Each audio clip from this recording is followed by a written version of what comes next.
Assalamualaikum warahmatullahi wabarakatuh. Perkenalkan, nama saya Dafayur Abdul Gunawan dengan NIM 2283230030 dari jurusan Pendidikan Vokasional Teknik Elektro. Nah, pembuatan video ini bertujuan untuk memenuhi tugas ulangan tengah semester pada mata kuliah Pendidikan Teknologi dan Vokasional dengan dosen pengampu Bapak Muhammad Fatur Rahman. Nah, langsung saja ke jawaban yang pertama. Nah, yang pertama ini ada analisis terhadap aliran-aliran filsafat yang berhubungan dengan pendidikan kejuruan. Yang pertama ada aliran realisme.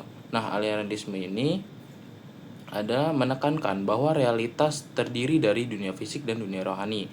Nah, dalam pendidikan kejuruannya itu, pendekatan ini mendorong pengembangan keterampilan praktis yang relevan dengan kebutuhan industri.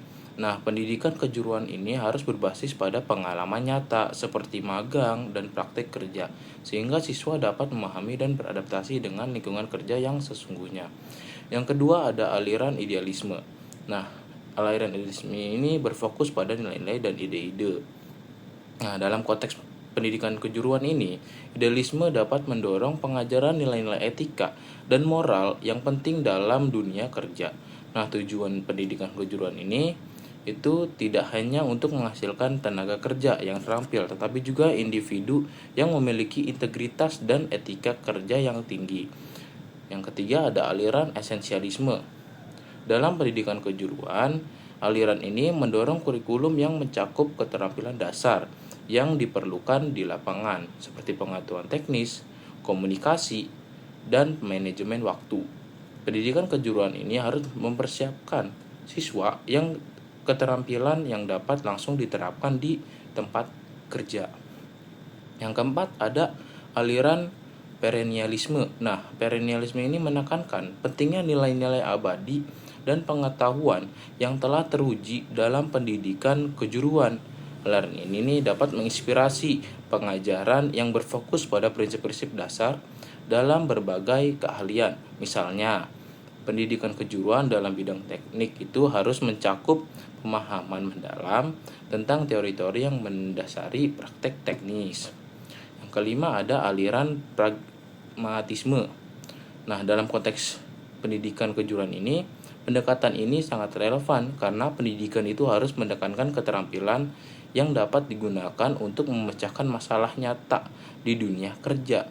Nah, metode pengajaran yang fleksibel dan berbasis proyek sering kali digunakan untuk mempersiapkan siswa menghadapi tantangan di industri.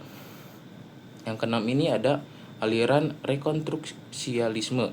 Rekonstruksialisme ini dalam pendidikan kejuruannya dapat memanfaatkan aliran ini dengan menyiapkan siswa untuk berkontribusi dalam menciptakan perubahan positif di masyarakat melalui keterampilan yang mereka pelajari.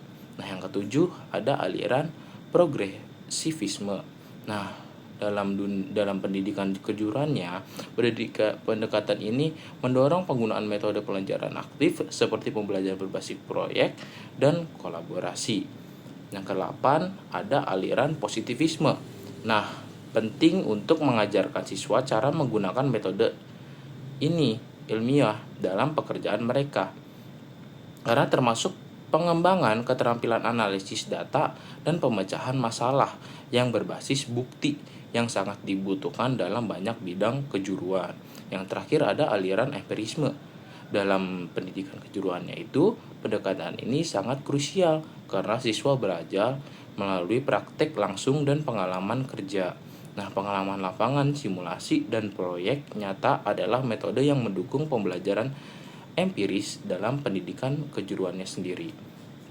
Nah, yang kedua ini langkah-langkah dan persiapan jika saya mendirikan sebuah SMK dan menghasilkan lulusan yang mencapai kompetensi serta dapat bersaing dengan lulusan dari lembaga lain atau sekolah lain.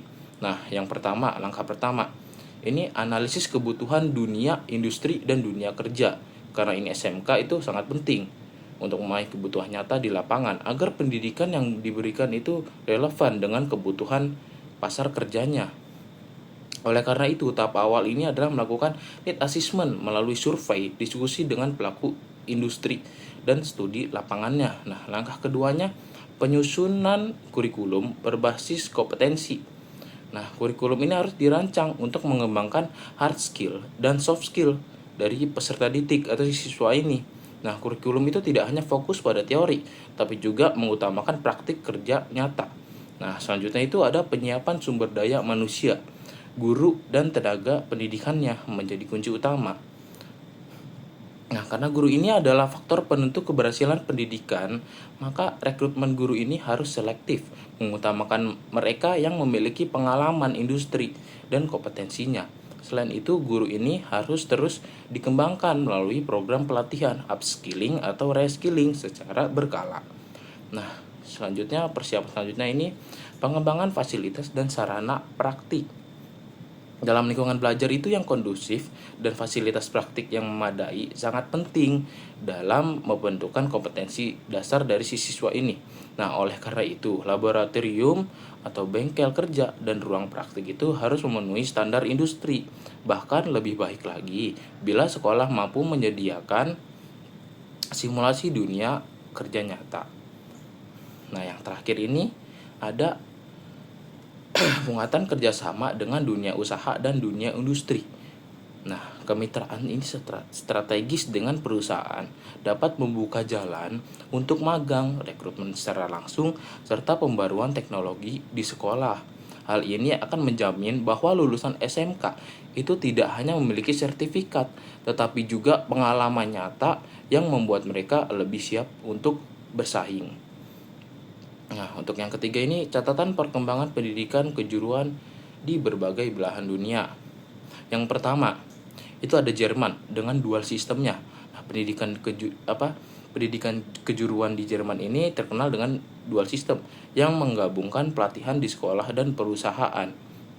Sistem ini menciptakan lulusan yang sangat siap kerja karena mereka mendapat pengalaman nyata selama masa pendidikannya.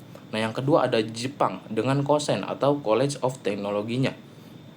Nah, Jepang ini mendidik siswa sejak usia 15 tahun untuk menjadi teknisi unggul. Nah, fokus pada praktik saja penelitian dan inovasi teknologi, serta berhasil melahirkan banyak inovator-inovator muda. Nah, yang ketiga Australia dengan TAFE atau Technical and Future Education. Nah, sistem pendidikan kejuruan terbesar di Australia ini menawarkan pendidikan fleksibel berbasis kompetensi yang langsung diarahkan untuk kebutuhan industri modern. Nah, terus ada Korea Selatan dengan Master High School untuk menghasilkan teknisi ahli di berbagai bidang industri. Nah, sekolah ini mendapat dukungan penuh dari perusahaan sehingga lulusan langsung diserap ke dunia kerjanya. Nah, terus ada Swiss dengan Vocational Education and Training atau VET. Namun lebih fleksibel. Mencatat bahwa 70% siswa Swiss itu mengikuti VET dan mereka mendapatkan penghasilan saat belajar melalui magang di industri. Nah, yang selanjutnya ada Singapura, Institute of Technical Education, TTI. Nah, Singapura ini mengembangkan ITA dengan prinsip minds on, hearts on untuk melatih siswa ini menjadi profesional yang kompeten dan inovatif sangat dibutuhkan dalam ekonomi berbasis jasa dan teknologi. Nah, yang terakhir ini ada Finlandia dengan VET Reform. Nah, pendekatan Finlandia ini sangat berfokus pada kebutuhan individualnya si siswa, pembelajaran berbasis proyek dan integrasi teknologi digital dalam pelatihannya. Selanjutnya ada Amerika Serikat dengan Career and Technical Education atau CTA. Nah, di US dikembangkan untuk menghubungkan pendidikan dengan kebutuhan industri lokal, memperkuat integrasinya antara mata pelajaran akademik dan keterampilan teknis secara STEAM. Nah, yang selanjutnya ada Cina dengan Modern Vocational Education System. Nah, Cina ini berinvestasi besar dalam sistem pendidikan kejuruan modern untuk mendukung industrialisasi cepat. Fokusnya adalah pada kolaborasi sekolah dan perusahaan berbasis kebutuhan daerah di industri. Nah, yang terakhir ini Prancis dengan Lycée Professionnel. Nah, menawarkan jalur langsung ke dunia kerja atau perguruan tinggi terapan. Nah, Prancis ini bergabung teori kuat dengan pengalaman kerja lapangan. Baik, itu saja jawaban dari saya tentang ujian tengah semester. Kurang lebihnya mohon maaf. Wassalamualaikum warahmatullahi wabarakatuh.